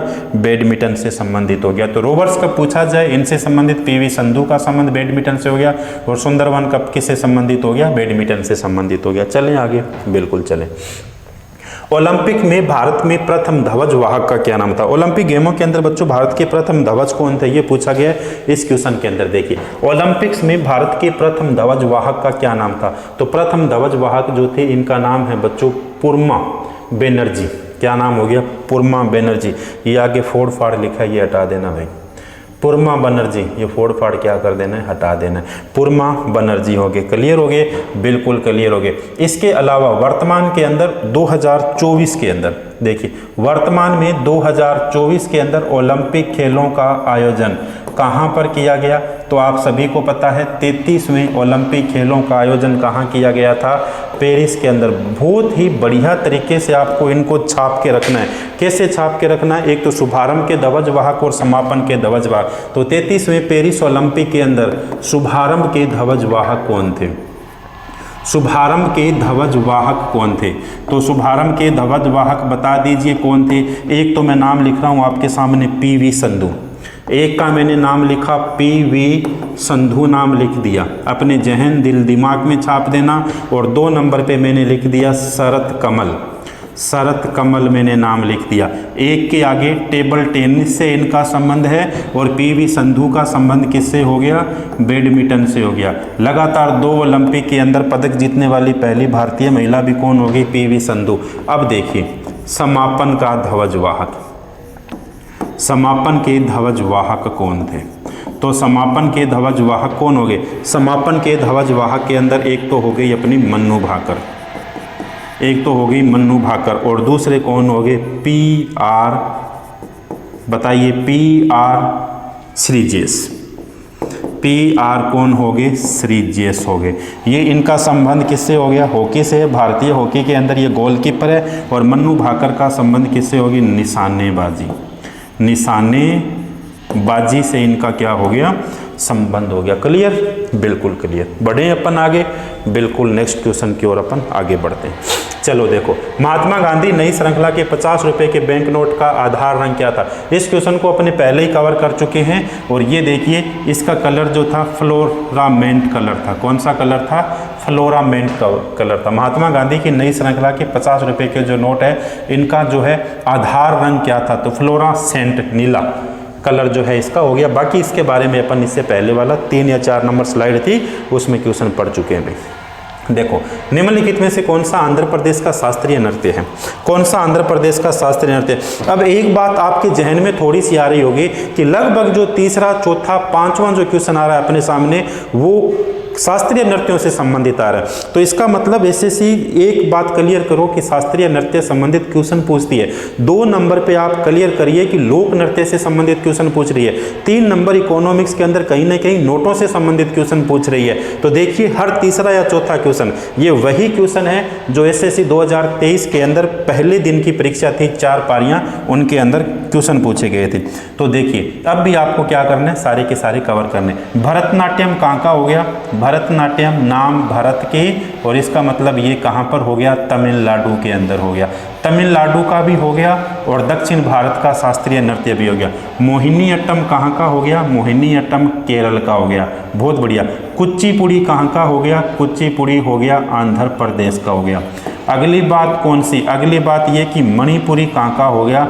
मणिपुरी तो हो गया मणिपुर का, जिसे जागोई और चोलम भी कहा जाता है। तो इस क्वेश्चन का सही आंसर हो गया, ये लीजिए कुचिपुड़ी। बढ़े अपन आगे, बिल्कुल। महाशिवरात्रि हिंदू देवता भगवान बुद्ध के सम्मान में हिंदू माह के अंदर मनाई जाती है। तो ये फाल्गुन महीने के अंदर मनाई जाती है। अभी कौन से महीने में? फाल्गुन महीने के अंदर मनाई जाती है। फाल्गुन महीने के अंदर क्या की जाती है? मनाई जाती है। 5वीं पंचवर्षीय योजना और 6ठी पंचवर्षीय योजना के बीच की अवधि को किस रूप से जाना जाता है? तो 5वीं पंचवर्षीय योजना और 6ठी पंचवर्षीय योजना के बीच की अवधि को रोलिंग प्लान कहा जाता है। कौन सा प्लान कहा जाता है? रोलिंग प्लान कहा जाता है। देखिए थोड़ी 10 या 15 मिनट पहले आप जैसे जाओगे स्लाइड के ऊपर मैंने आपके सामने जो है पंचवर्षीय योजना, कंप्लीट पंचवर्षीय योजना वहाँ पे लिखी है। तो यहाँ पे बार बार लिखने की आवश्यकता अपने को नहीं होनी चाहिए। क्वेश्चन पूछा गया ह्वेन सांग के अनुसार नालंदा बौद्ध मत में नए प्रवेशों के कठिन प्रश्न पूछते हैं जिनका उत्तर देना बहुत कठिन होता है भाई। क्या था? ह्वेन सांग इति सिंह। देखिए ह्वेन त्सांग के अनुसार नालंदा बौद्ध मठ में नए जो प्रवेशक थे उनसे कठिन प्रश्न पूछते थे जिनका उत्तर देना कठिन होता था। कौन क्वेश्चन पूछते थे? तो द्वारपाल क्वेश्चन पूछते थे। कौन पूछते थे? द्वारपाल। देखिए एक तो भारत के अंदर आता है फाइयान, फाइयान, उसके बाद आता है सयूनहन, उसके बाद कौन आता है? फाइयान, फांसी हुई। देखिए भाई एक लाइन लिखिए आप लिखिए फांसी हुई, फांसी हुई। क्लियर हो गया? देखिए यहाँ बोर्ड की तरफ थोड़ा सा देखिए, फांसी हुई। तो ये देखिए सबसे पहले मैं लिख रहा हूँ फाइयान, फाइयान। 2 नंबर पे यहाँ लिख रहा हूँ से संयुंगन, से संयुंगन लिख रहा हूँ। देखिए 3 नंबर पे हु से क्या लिखेंगे? ह्वेन सांग, ह्वेन सांग। बहुत बढ़िया, चारों आपको याद रखने। ये लीजिए हुई से क्या हो गया? ई से इति सिंह, इति सिंह। ये लीजिए, क्लियर हो गया। तो सबसे पहले कौन आते हैं, सबसे पहले देखिए कौन आते हैं, फाइयान आते हैं, उसके बाद संयुंगन आते हैं, फिर हमेंगसांग आते हैं और कौन आते हैं, इतिसिंग आते हैं। क्लियर हो गया, बिल्कुल क्लियर हो गया। उनके अनुसार सबसे कठिन प्रश्न पूछते थे, तो कठिन प्रश्न कौन पूछते थे, द्वारपाल जो थे। लगभग जो 10 क्वेश्चन पूछे जाते थे, 10 क्वेश्चन में से लगभग 7 क्वेश्चन जो है वो किसी को भी नहीं आते थे, इस प्रकार के क्वेश्चन पूछे जाते थे। चलो नेक्स्ट क्वेश्चन, भारतीय संविधान का कौन सा अनुच्छेद प्राण एवं दैहिक की स्वतंत्रता के संरक्षण से संबंधित है। प्राण एवं दैहिक की स्वतंत्रता कौन सा आर्टिकल है। देखिए सबसे पहले आर्टिकल नंबर 19 क्या कहता है, आर्टिकल नंबर 19 विचार एवं अभिव्यक्ति की स्वतंत्रता। विचार एवं अभिव्यक्ति की स्वतंत्रता किस आर्टिकल में, आर्टिकल नंबर 19 के अंदर। बहुत बढ़िया।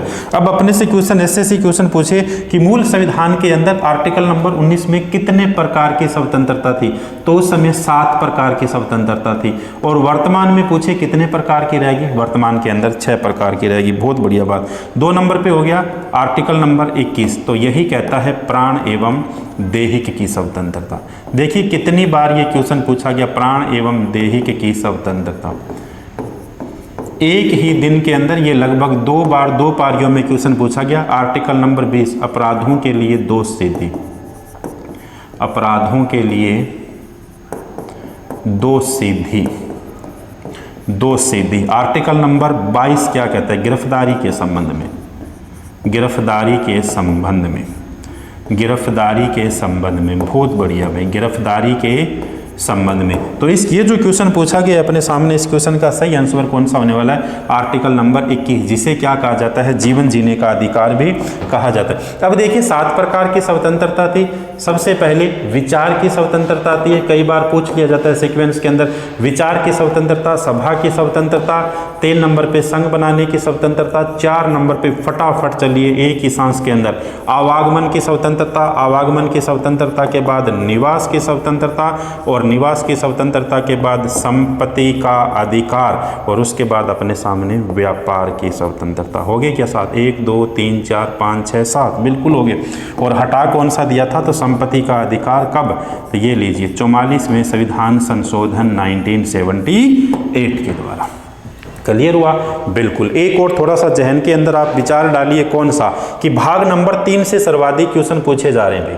हुआ क्लियर। तो आपको भाग नंबर 3 के सारे आर्टिकल याद करने, इसका कहने का मतलब ये भाई, निम्नलिखित में से कौन सा आपराधिक कानूनी मामला नहीं है, तलाक का मामला, हत्या का मामला, चोरी का मामला, दहेज का मामला। तो तलाक का जो मामला है ये कौन सा मामला नहीं है, आपराधिक मामला नहीं है। कौन सा मामला नहीं है, आपराधिक। अब 1 सेकंड के लिए आप बच्चे यहाँ पर रुकिए। देखिए एक सूची होती है संघ सूची, एक सूची होती है संघ सूची। क्लियर हो गया। एक सूची होती है कौन सी, राज्य सूची। एक सूची हो गई संघ सूची, एक हो गई कौन सी, राज्य सूची। कई बार विषय पूछ लिए जाते हैं, क्वेश्चन आया तो मैं थोड़ा थोड़ा बताऊं आपके सामने। देखिए रक्षा का कोई भी मामला होगा, संघ सूची होगी। विदेश का कोई भी मामला होगा, संघ सूची होगी। सशस्त्र का कोई भी मामला होगा तब भी कौन सी सूची होगी, संघ सूची होगी। इसके अलावा बैंकिंग का कोई भी मामला होगा, संघ सूची होगी। इसके अलावा जो है कर से संबंधित कोई भी मामला होगा, ये सूची होगी। सिक्के से संबंधित कोई भी मामला होगा, संघ सूची होगी। रेलवे से संबंधित कोई भी मामला होगा, कौन सी सूची होगी, संघ सूची होगी। तो ये कई बार ऐसे ऐसे क्वेश्चन पूछती है, चाहे रक्षा हो, चाहे विदेश हो, सशस्त्र हो, बैंकिंग हो, कर हो, सिक्के हो, रेलवे हो, कौन सी सूची, संघ सूची। इसके अलावा कभी भी आपसे पूछ लिया जाए, देखिए पुलिस कौन सी होगी, राज्य सूची होगी। इसके अलावा देखिए मदिरा ये कौन सी सूची होगी, राज्य सूची होगी। इसके अलावा जो है कृषि, एग्रीकल्चर पूछा जाता है, कौन सी सूची होगी, राज्य सूची होगी। इसके अलावा और कौन से होंगे, कृषि होगी, मदिरा हो गई, पुलिस हो गई। ये जो सूची है कौन सी सूची हो जाती है, राज्य सूची हो जाती है। इसके अलावा पंचायती राज ये भी सूची कौन सी हो जाती है, ये सूची होगी बच्चों कौन सी, राज्य सूची। इसके अलावा वन हो, वन्यजीव हो, संरक्षण हो, देखिए चाहे वन हो, वन्यजीव हो, वन्यजीव हो। इसके अलावा जो है वन हो, वन्यजीव हो, और कौन से हो गए, बाट, माप, तोल, ये भी 44वें के द्वारा समवर्ती सूची के अंदर हो गए। कौन सी सूची में हो गए? समवर्ती सूची में। देखिए क्वेश्चन इस प्रकार पूछा गया, इसलिए मैंने आपके सामने बहुत अच्छी तरीके से वन पूछा जाता है, वन्य जीव पूछा जाता है, बाट एवं मापतोल पूछा जाता है, समवर्ती सूची, पुलिस पूछा जाए, मदिरा पूछा जाए, कृषि पूछा जाए, पंचायती राज पूछा जाए, राज्य सूची, रक्षा, विदेश, सशस्त्र, बैंकिंग, कर, रेलवे, कई बार ऐसे क्वेश्चन पूछती है कि ये जो रक्षा है कौन सी सूची का विषय हो गया, तो अपने को फटाफट सीधा सीधा जवाब देना है, कौन सा? ये तो संघ सूची का विषय हो गया। क्वेश्चन पूछती है कृषि कौन सी सूची का विषय, फटाफट सीधा सीधा बता दीजिए, कृषि कौन सा हो गया अभी? राज्य सूची का विषय। बढ़े अपन आगे, बिल्कुल। चलो, जनगणना 2011 के अनुसार भारत में सर्वाधिक महिला साक्षरता दर वाले राज्य का नाम बताइए। क्या बात है, कितना शानदार क्वेश्चन पूछा गया।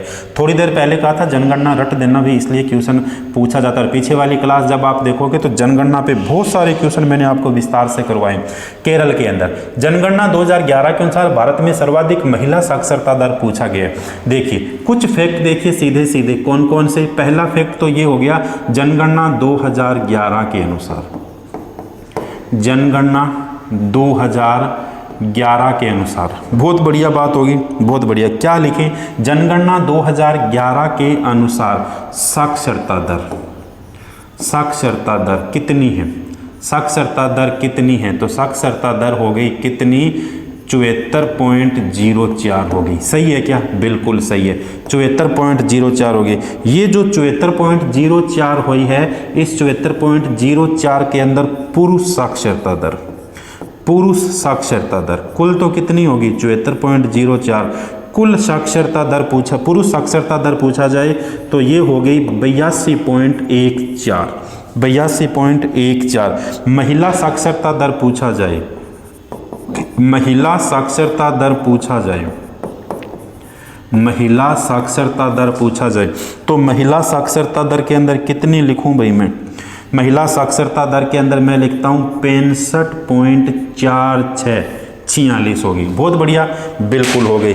अब देखिए साक्षरता दर जो थी 2011 की जनगणना के अनुसार 74.04 थी, जिसके अंदर पुरुष साक्षरता दर 82.14 और महिला साक्षरता दर कितनी होगी? 65.46 होगी। बाकी सारे आंकड़े मैंने पिछले वाली क्लास के अंदर लिख रखे हैं। और सर्वाधिक साक्षरता दर कहाँ की होगी? सर्वाधिक साक्षरता दर, सर्वाधिक साक्षरता दर कहाँ की होगी? तो सर्वाधिक साक्षरता दर हो जाती है केरल की। कहाँ की हो गई? केरल की हो गई। और सर्वाधिक महिला साक्षरता दर भी पूछा जाए, सर्वाधिक महिला साक्षरता दर पूछा जाए तो ये भी कहाँ की हो गई? ये भी तो केरल की हो गई। और कितनी हो गई? 93.07। सही है क्या? बिल्कुल सही है भाई। मैंने ही कहा सही है क्या? मैंने कह दिया बिल्कुल सही है, बिल्कुल सही है भाई। चलो देखो क्लियर हो गया। तो साक्षरता दर और सर्वाधिक लिंगानुपात भी पूछा जाए, सर्वाधिक लिंगानुपात, ये भी कहाँ का हो गया? तो सर्वाधिक लिंगानुपात के अंदर भी केरल। बाकी जितनी सारी जानकारियां हैं किसके बारे में? जनगणना के बारे में। तो पीछे जितनी सारी क्लासें बहुत बेहतरीन जानकारी मैंने आपके सामने दी है। यहाँ पर आंसर कर्नाटक हो गया। बढ़ते हैं अपन आगे नेक्स्ट क्वेश्चन की ओर। देखिए टाइम क्या हो गया? 56 मिनट। अभी अपने पास 20 मिनट और है भाई। चलो देखो, भारतीय संविधान में अस्पृश्यता का निषेध प्रावधान किस अनुच्छेद के अंदर शामिल है? भैया देखो कितने क्वेश्चन पूछे गए हैं भाग नंबर 3 से। ये सारे के सारे एसएससी जीडी के क्वेश्चन करवा रहा हूँ मैं 2023 के। तो रट देना भाग नंबर 3 आप। और ऑफलाइन के अंदर सुनूंगा भी भाग नंबर 3 भाई। माया वाला बैच, प्रियंका वाला बैच के अंदर कल आपसे यही सुनेंगे भाई, भाग नंबर 3। देखिए आर्टिकल नंबर 14 समानता का अधिकार, राइट टू इक्वलिटी, समानता का अधिकार। आर्टिकल नंबर 17 अस्पृश्यता, अस्पृश्यता, बहुत मजेदार क्वेश्चन। आर्टिकल नंबर 19 विचार एवं अभिव्यक्ति की स्वतंत्रता। आर्टिकल नंबर 32 संवैधानिक उपचारों का अधिकार। आर्टिकल नंबर 32 संवैधानिक उपचारों का अधिकार, संवैधानिक उपचारों का अधिकार।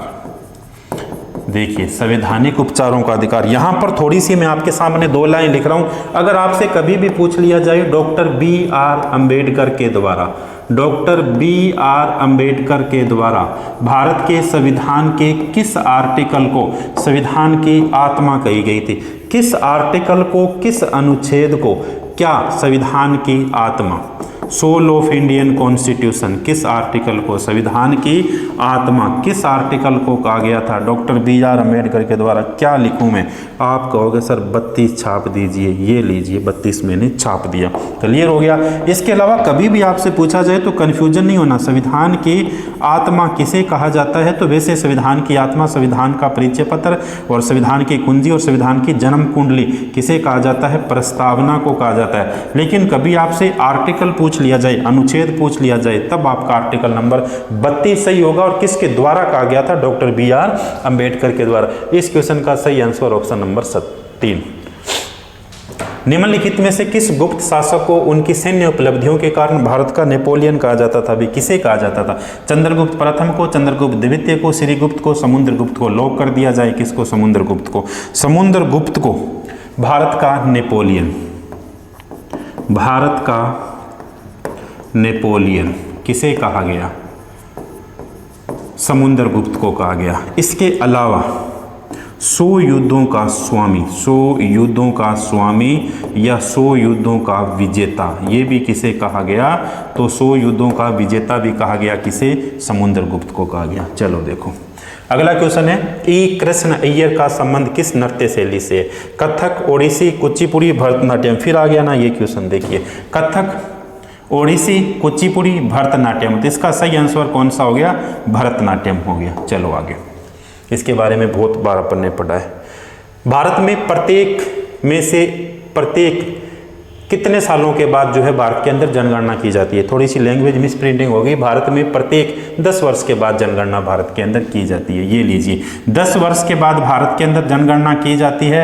अब पूछा जाए तो लास्ट जनगणना कौन सी थी? लास्ट जनगणना हो गई 2011 के अंदर। और 2011 के अंदर कुल जनगणना से अपने पूछा जाए तो ये 15वीं जनगणना थी। और स्वतंत्रता के उपरांत या स्वतंत्रता के बाद वाली पूछा जाए तो स्वतंत्रता के बाद वाली कौन सी थी? 7वीं थी भी। चले अपन, बिल्कुल चले। निम्नलिखित में से कौन सा देश लुसोफानिया खेलों का हिस्सा नहीं रहा? देखिए पुर्तगाल और पुर्तगाल से संबंधित जितने भी देश है उनका संगठन बना हुआ, उसे कहा जाता है कौन सा? लुसोफानिया कहा जाता है। और कौन सा देश इसका हिस्सा नहीं है? तो ये लीजिए जर्मनी इसका हिस्सा नहीं है भी। लुसोफानिया देश का हिस्सा कौन सा नहीं है? जर्मनी नहीं है। भारत में रेडियो का प्रसारण 1923 में किसके द्वारा शुरू किया गया था? रेडियो क्लब्स ऑफ बॉम्बे के द्वारा, लॉयंस क्लब ऑफ बॉम्बे के द्वारा, रोटरी क्लब ऑफ बॉम्बे के द्वारा, रोट्रेक्ट क्लब ऑफ बॉम्बे के द्वारा। तो ये किया गया था रोटरी क्लब ऑफ बॉम्बे के द्वारा। अगर इस प्रकार का क्वेश्चन पूछा जाए तो इस क्वेश्चन का आंसर 1 नंबर सही है। भारत के संविधान में कौन सा अनुच्छेद चुनावों के अधीनस्थ अधीक्षण, निर्देशन और नियंत्रण के बारे में बताता है? तो भारत के अंदर देखिए निर्वाचन आयोग की बात की जा रही है, इलेक्शन कमीशन की बात की जा रही है। भारत में निर्वाचन आयोग, ये पूछा गया है क्वेश्चन से संबंधित कि भारत के अंदर निर्वाचन आयोग, और निर्वाचन आयोग का जो गठन है, निर्वाचन आयोग का जो गठन है, इस गठन किस आर्टिकल के द्वारा इसका गठन किया गया है? आर्टिकल नंबर 324 के द्वारा। तो भारत के अंदर निर्वाचन आयोग का गठन आर्टिकल नंबर 324 में। बहुत अच्छा क्वेश्चन बनता है। और पहले मुख्य निर्वाचन आयुक्त कौन थे? पहले मुख्य निर्वाचन आयुक्त कौन थे? तो पहले कौन थे? उनका नाम था सुकुमार सेन, सुकुमार सेन। और वर्तमान के अंदर कौन है? राजीव कुमार। वर्तमान में अपने से पूछ लिया जाए कि वर्तमान में कौन है मुख्य चुनाव निर्वाचन आयुक्त, तो वर्तमान के अंदर हो गए राजीव कुमार, राजीव कुमार हो गए वर्तमान में, राजीव कुमार। और कौन हो गए वर्तमान के अंदर? ज्ञानेश कुमार। वर्तमान के अंदर राजीव कुमार हो गए, ज्ञानेश कुमार हो गए, और एक कौन हो गए? सुखबीर सिंह हो गए, सुखबीर सिंह संधू। ये लीजिए सुखबीर सिंह संधू साहब, सुखबीर सिंह संधू हो गए। क्लियर हो गए। तो 17वीं जो लोकसभा थी, 17वीं लोकसभा के अंदर चुनावों का संपन्न किसके द्वारा करवाया गया था? राजीव कुमार, ज्ञानेश कुमार और सुखबीर सिंह के द्वारा। आर्टिकल नंबर 324 के अंदर इसका उल्लेख है। नेक्स्ट क्वेश्चन, नवंबर 2022 तक की स्थिति के अनुसार निम्नलिखित में से कौन सा दिल्ली भारत का उपराज्यपाल है? नवंबर 2022 तक की स्थिति के अनुसार निम्नलिखित में से कौन दिल्ली भारत का उपराज्यपाल है? विनय कुमार सक्सेना है भाई। कौन होगी? विनय कुमार सक्सेना होगी। चलो नेक्स्ट क्वेश्चन की ओर पढ़िए, क्वेश्चन जवाब भी दे दीजिए। पढ़िए क्वेश्चन, जवाब भी दे दीजिए। भरतनाट्यम में संगीत नाटक अकादमी पुरस्कार किसने जीता? मादम्बी सुब्रमण्यम, नंबूदरी, राधा श्रीधर, पशुमूर्ति, रामलिंगन शास्त्री और अखिलम लक्ष्मी देवी। किसके द्वारा जीता गया? तो ये जीता गया किसके द्वारा? राधा श्रीधर के द्वारा। किसके द्वारा? राधा श्रीधर के द्वारा। नेक्स्ट क्वेश्चन, स्वामी दयानंद सरस्वती ने एक संगठन जिसमें हिंदू धर्म के सुधार का प्रयास किया था की स्थापना किसके द्वारा की गई? बहुत अच्छा क्वेश्चन। और मैंने वैसे भी ऑफलाइन बच्चों को बता रखा है कि धार्मिक सुधार जो आंदोलन है, जहाँ पे चाहे दयानंद सरस्वती हो, राजा राम मोहन राय हो, स्वामी विवेकानंद हो, रामकृष्ण परमहंस हो, इससे संबंधित थियोसॉफिकल सोसाइटी हो, श्रीमती एनी बिसेंट हो, कितने सारे यहाँ से क्वेश्चन पूछे जाते हैं। तो एक बार अगर आपने नहीं पढ़ा तो एक बार जरूर पढ़ोगे। कौन सा? धार्मिक आंदोलन, धार्मिक सुधार आंदोलन जिसे कहा जाता है, आर्य समाज। देखिए, स्वामी दयानंद सरस्वती ने एक संगठन, तो स्वामी दयानंद सरस्वती के द्वारा किसकी स्थापना की गई थी? आर्य समाज की स्थापना की गई थी। देखिए, आर्य समाज की स्थापना किसने की? आर्य समाज की स्थापना किसके द्वारा की गई? क्या लिखूं मैं? स्वामी दयानंद सरस्वती के द्वारा। स्वामी दयानंद सरस्वती के द्वारा। सीधा ही सीधा क्वेश्चन पूछती है एसएससी, बहुत बढ़िया। और ये स्थापना कब की गई थी? ये 1875 के अंदर की गई थी। कहाँ पर की गई थी? बम्बई के अंदर की गई थी। एक क्वेश्चन ये भी पूछा जाता है, वेदों की ओर लौट चलो, बैक टू वेदांत, वेदों की ओर लौटो, किसने कहा था? तो स्वामी दयानंद सरस्वती। वेदों की ओर लौटो, स्वामी दयानंद सरस्वती के द्वारा। बहुत बढ़िया बात। एक क्वेश्चन पूछा जाता है ब्रह्म समाज की स्थापना। एक क्वेश्चन पूछता है एसएससी ब्रह्म समाज की स्थापना। तो ब्रह्म समाज की स्थापना कब की गई थी? ये की गई थी 1828 के अंदर। 1828 के अंदर। कहाँ पर की गई? कलकत्ता के अंदर की गई थी। बहुत बढ़िया बात, कलकत्ता के अंदर की गई थी। किसकी? ब्रह्म समाज की स्थापना। और किसके द्वारा? राजा राम मोहन राय के द्वारा। राजा राम मोहन राय के द्वारा की गई थी। बहुत बढ़िया। अगला क्वेश्चन देखिए, अब और पूछा जाता है कौन सा? एक पूछा जाता है थियोसॉफिकल सोसाइटी। एक क्वेश्चन पूछता है theosophical society. Theosophical society, theosophical society भी पूछा जाता है। और क्वेश्चन कौन सा पूछा जाता है भाई? और क्वेश्चन पूछा जाता है, देखिए कौन सा? स्वामी विवेकानंद के द्वारा किसकी स्थापना की गई थी भाई? स्वामी विवेकानंद के द्वारा। ये भी क्वेश्चन पूछा जाता है भाई, स्वामी विवेकानंद की। स्वामी विवेकानंद के द्वारा किसकी स्थापना की गई थी? 1897 के अंदर भाई। 1897 में किसकी स्थापना की गई थी? बताइए भाई, किसकी स्थापना की गई थी? रामकृष्ण मिशन की स्थापना की गई। रामकृष्ण मिशन की स्थापना की गई थी। रामकृष्ण मिशन की स्थापना। जहन में क्वेश्चन आया लेकिन देर से आया। 1897 के अंदर की गई थी। कहाँ पर की गई थी? पश्चिम बंगाल के अंदर, वेलूर के अंदर। पश्चिम बंगाल और कहाँ पर? वेलूर के अंदर। किसके द्वारा स्थापना की गई थी? स्वामी विवेकानंद के द्वारा। और रामकृष्ण परमहंस का जो बचपन का नाम पूछा जाता है, गदोधर चट्टोपाध्याय। चट्टोपाध्याय, ये लीजिए। तो ये आर्य समाज की स्थापना होगी। आर्य समाज की स्थापना पूछी जाती है, ब्रह्म समाज की स्थापना पूछी जाती है, थियोसॉफिकल सोसाइटी की स्थापना पूछी जाती है, रामकृष्ण मिशन की स्थापना पूछी जाती है। तो सारे के सारे आपको याद करने भाई। ये लीजिए नेक्स्ट क्वेश्चन। आरबीआई के अनुसार 1980 के दशक के अंदर भारत की जीडीपी में सेवा क्षेत्र की हिस्सेदारी कितने प्रतिशत थी भाई? तो आरबीआई की हिस्सेदारी, आरबीआई के अनुसार 1980 के दशक में जीडीपी के क्षेत्र में भारत के अंदर हिस्सेदारी कितनी थी? तो 38.06 थी भी। 38.06। देखिए, RBI reserve bank of India, पहली बात स्थापना, एस्टेब्लिशमेंट कब होता है? आरबीआई की स्थापना 1 अप्रैल 1935 को होती है। बहुत बढ़िया। और आरबीआई का मुख्यालय, हेडक्वार्टर कहाँ पर है? तो हेडक्वार्टर हो गया बम्बई के अंदर। सीधे 4 लाइनें लिखिए। आरबीआई के पहले गवर्नर, आरबीआई के पहले गवर्नर, फटाफट रिवाइज करते जाओगे साथ साथ। सर ओसबार्थ स्मिथ, सर ओसबार्थ स्मिथ हो गए। बहुत बढ़िया। पहले भारतीय पूछा जाए तो क्या जवाब दोगे? पहले भारतीय पूछा जाए तो क्या जवाब दोगे? सी.डी. देशमुख, सी.डी. देशमुख। बहुत बढ़िया बात भाई। CD देशमुख हो गए। और वर्तमान के अगर अपने से पूछा जाए तो वर्तमान के अंदर कौन हो गए? वर्तमान के हो गए बच्चों संजय मल्होत्रा। संजय मल्होत्रा RBI के गवर्नर हो गए। क्लियर हो गए? किसका स्थान लिया इन्होंने? शक्तिकांत दास का। शक्तिकांत दास का स्थान ले लिया। शक्तिकांत दास का स्थान इन्होंने ले लिया। क्लियर हुआ? बिल्कुल क्लियर हुआ भाई। बढ़े नेक्स्ट क्वेश्चन की ओर। नेक्स्ट क्वेश्चन, भारत के संविधान का निम्नलिखित में से कौन सा अनुच्छेद राज्य कार्यकारिणी परिषद से संबंधित है? देखिए बच्चों, सबसे पहले जब अपन भाग 5 पढ़ते हैं, सबसे पहले तो जब अपन भाग 5 पढ़ते हैं तो भाग 5 के अंदर मिलता है संघ सरकार। संघ सरकार यानी केंद्र सरकार। और संघ सरकार से संबंधित अपने को आर्टिकल मिलते हैं 52 से लेके आर्टिकल नंबर 151 तक। और संघ सरकार के बाद देखिए, संघ के बाद क्या आगे? राज्य आगे। तो भाग नंबर 6 में क्या आ गई अपने पास में? राज्य सरकार आ गई। भाग नंबर 6 में कौन सी सरकार आ गई? राज्य सरकार आ गई। और आर्टिकल नंबर 153 से लेके 167 तक हो गए। आर्टिकल नंबर 153 153 से लेके 167 तक कौन सी सरकार आ गई? राज्य सरकार आ गई। उसी प्रकार से जैसे कार्यपालिका, न्यायपालिका, व्यवस्थापिका सेंट्रल सरकार में रहती है, उसी प्रकार से राज्य सरकार के अंदर रहती है।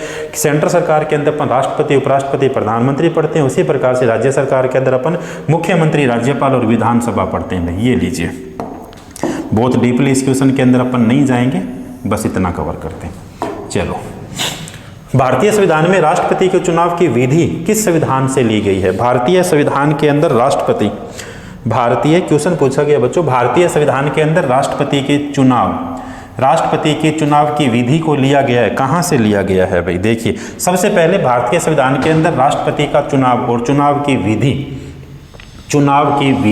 यहां पर मैं लिख रहा हूं, चुनाव की विधि का नाम है एकल संक्रमणीय। चुनाव की विधि का नाम है, कई बार पूछ लिया जाता है, एकल संक्रमणीय समान अनुपातिक गुप्त मतदान प्रणाली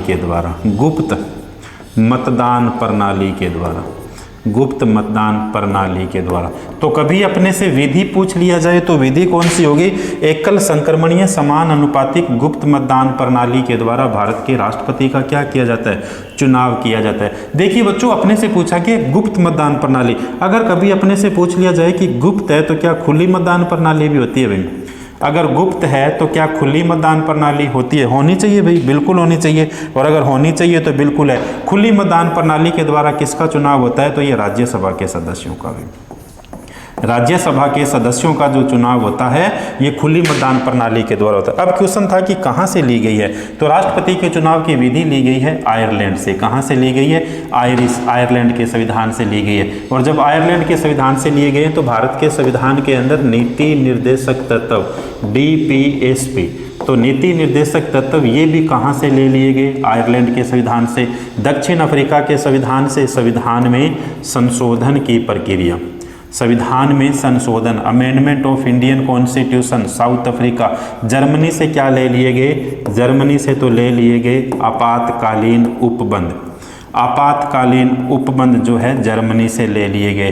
बहुत बढ़िया। और संयुक्त राज्य अमेरिका से क्या ले लिए गए? तो यहाँ से ले लिए गए फंडामेंटल राइट, मौलिक अधिकार। किस देश के संविधान से लिए बच्चों? तो ये ले लिए गए संयुक्त राज्य अमेरिका के संविधान से। इतनी ही चर्चा करेंगे एक बार इस क्वेश्चन के ऊपर। चलें अपन आगे।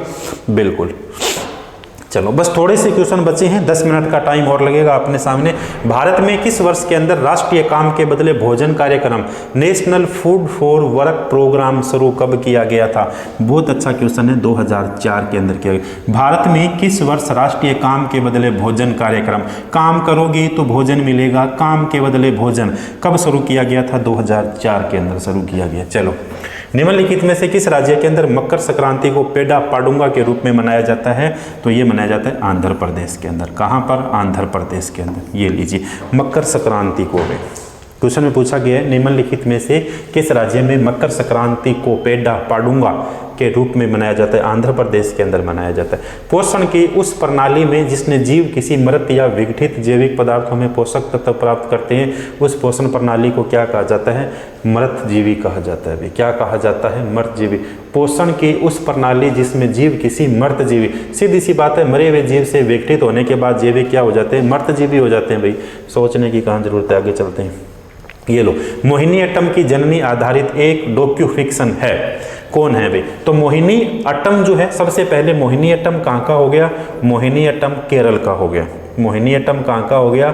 मोहिनीअट्टम केरल का हो गया। और मोहिनीअट्टम केरल की जो है जननी, तो ये कौन होगी? कलामंडलम कल्याणपुटी अम्मा होगी। कलामंडलम कल्याणपुटी अम्मा होगी। इस क्वेश्चन का ऑप्शन नंबर 2 सही है। नेक्स्ट क्वेश्चन, रेशम बनाने की तकनीक का आविष्कार सबसे पहले लगभग हुआ था भाई? रेशम बनाने की तकनीक का प्रयोग, रेशम बनाने की तकनीक का प्रयोग 7000 वर्ष पूर्व, 7000 वर्ष पूर्व रेशम बनाने की तकनीक का प्रयोग कहाँ पर हुआ था? चीन के अंदर हुआ था। कहाँ हुआ था? चीन के अंदर। 5 बात फटाफट लिख लीजिए। सबसे पहले लिखिए चाय, चाय लिखिए सबसे पहले। चाय के बाद लिख दीजिए गेहूँ, गेहूँ के बाद लिख दीजिए चावल, चावल के बाद आप लिख लीजिए सब्जी, सब्जी के बाद आप लिख लीजिए फ्रूट फल, और फल के बाद आप लिख लीजिए कपास। इन उत्पादन के अंदर कौन सा देश प्रथम स्थान पर है? चीन प्रथम स्थान पर है। चीन प्रथम स्थान पर है। चीन की बात आई है तो अगर पूछा जाए, वैसे मैंने बहुत बार आपको बताया, लेकिन फिर भी बार बार जहन में डालोगे चीज़ें तो वो आपके व्यवहार में आएगी, इसका मतलब आपकी चीज़ें याद रहेगी।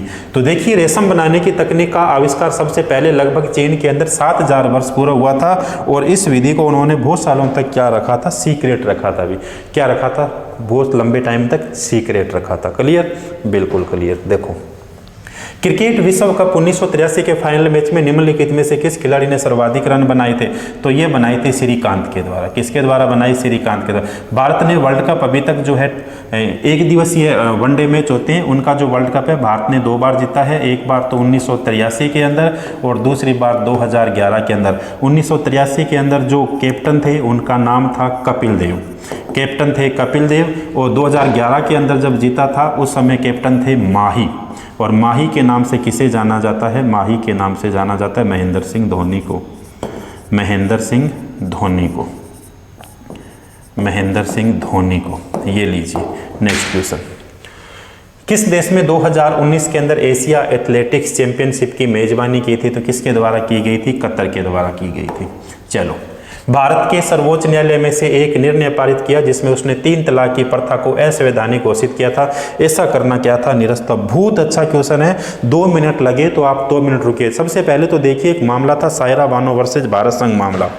सबसे पहले तो एक मामला देखिए, सीधा सीधा सायरा बानो मामला था, सायरा बानो, और वर्सेज कौन सा हो गया?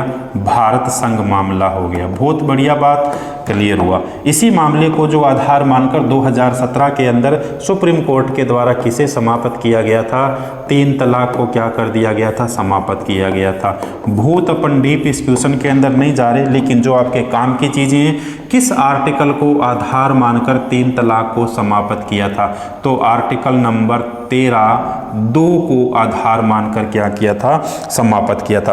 अब देखिए थोड़ा सा आर्टिकल नंबर 13 को देखिए। आर्टिकल नंबर 13 वैसे विधि शब्द को परिभाषित करता है, लेकिन आर्टिकल नंबर 13 क्या कहता है? आर्टिकल नंबर 13 ये कहता है कि 26 जनवरी 1950 से पहले के बने कानून, 26 जनवरी 1950 से पहले के बने कानून अगर वर्तमान के संविधान के साथ असंगत होते हैं, अगर वर्तमान संविधान के साथ असंगत होते हैं तो उन्हें सुप्रीम कोर्ट क्या कर देगी?